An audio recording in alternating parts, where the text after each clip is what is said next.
اور جب پیغمبر موسیٰ ہمارے مقرر کیے ہوئے وقت پر کوہ پر پہنچے اور ان کے رب نے ان سے بات کیا تو کہنے لگے، اے رب، میں تجھے دیکھنا چاہتا ہوں۔ فرمایا کہ تم مجھے ہرگز نہیں دیکھ سکتے، ہاں پہاڑ کی طرف دیکھتے رہو، اگر یہ اپنی جگہ پر قائم رہا تو تم مجھ کو دیکھ سکو گے۔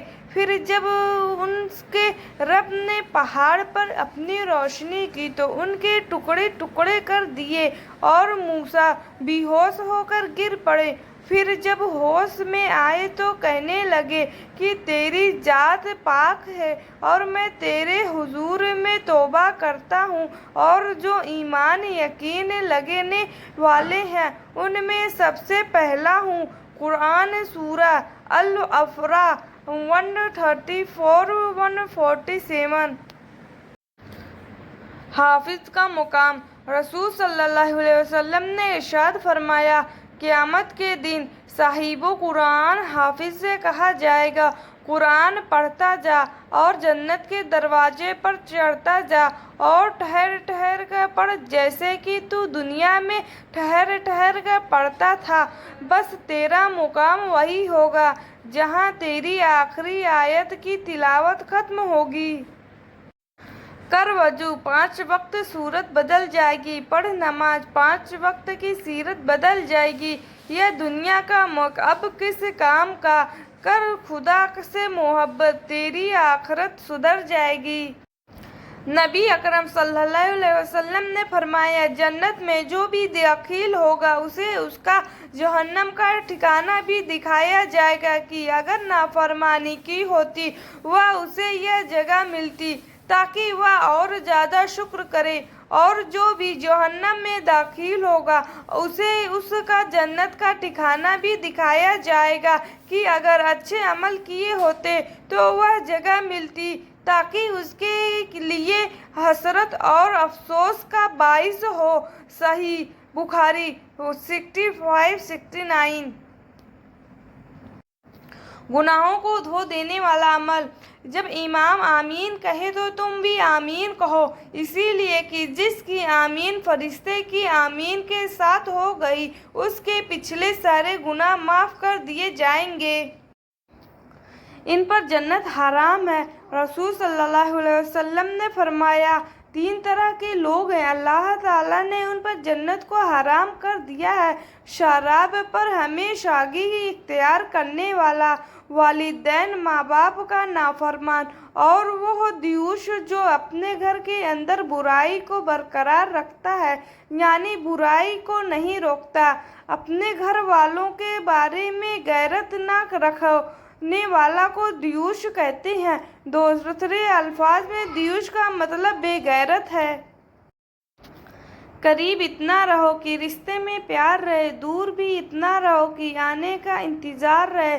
رکھو امید رشتے کے درمیان اتنی کہ ٹوٹ جائے امید مگر رشتہ برقرار رہے۔ نبی صلی اللہ علیہ وسلم نے فرمایا، جس گھر میں قرآن پڑھا جاتا ہے وہ آسمان والے فرشتوں کو ایسا نظر آتا ہے جیسے زمین والے کو آسمان کے تارے۔ اللہ تعالیٰ ہمیں قرآن پڑھنے اور اس پہ عمل کرنے کی توفیق۔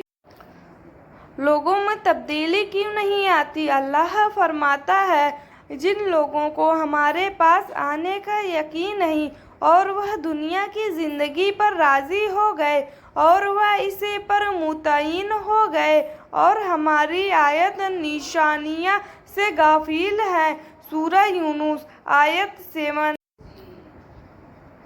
درخت سے پتے گرنے والے، کوئی پتا ایسا نہیں جس کا تیرے رب کو علم نہ ہو۔ سورہ انعام 59۔ تو پھر وہ آنسو تو تیرے آنکھوں سے پٹکا، وہ درد جس نے تیرے دل کو بے قرار کیا، تو وہ اسے 17 ماہوں سے زیادہ پیار کرنے والوں کو اس کی خبر نہیں ہوگی؟ اطمینان رکھو، اس کے گھر دیر ہے، اندھیر نہیں۔ اسلام کی پیاری باتیں، کیا ثبوت مانگتے ہو عورت کی اہمیت کا؟ خدا نے جنت ہی قدموں میں رکھ دی کسی کو کچھ نہ دے سکو تو بس دعا دے دیا کرو، کیونکہ دعاؤں وہ تحفہ ہے جس کے لیے امیر بھی ہاتھ پھیلاتا ہے۔ بسم اللہ الرحمن الرحیم۔ وہ مشکل کو مشکل میں ڈال دیتا ہے، جو ڈوبتا سورج اسے بھی نکال دیتا ہے۔ یہ مجھے سکھایا گیا ہے بچپن سے، اللہ کا ذکر بڑی سے بڑی مصیبت کو ٹال دیتا ہے۔ بس اللہ اور اس کے رسول ہم سے راضی رہیں، باقی لوگ تو بدلتے ہی رہتے ہیں۔ بعض لوگ جھوٹ بول کر کہتے ہیں کہ میں نے تو مذاق کیا تھا، گویا کہ اس نے جھوٹ بولا ہی نہیں، یعنی جھوٹ کے ارادے سے نہیں بولا تھا۔ مگر افسوس، مذاق میں جھوٹ جھوٹ ہی ہوتا ہے، بلکہ یہ سمجھتا ہوں کہ میں مذاق کا جھوٹ عام جھوٹ سے خطرناک ہے، کیونکہ یہ کفر تک بھی جاتا ہے اور اس میں توفیق توبہ نہیں ہوتا، اسی لیے کہ جب وہ اس کو گناہ ہی نہیں تصور نہیں کرتا کہ میں نے گناہ بھی کیا ہے تو اسے توبہ کیسے کرے گا؟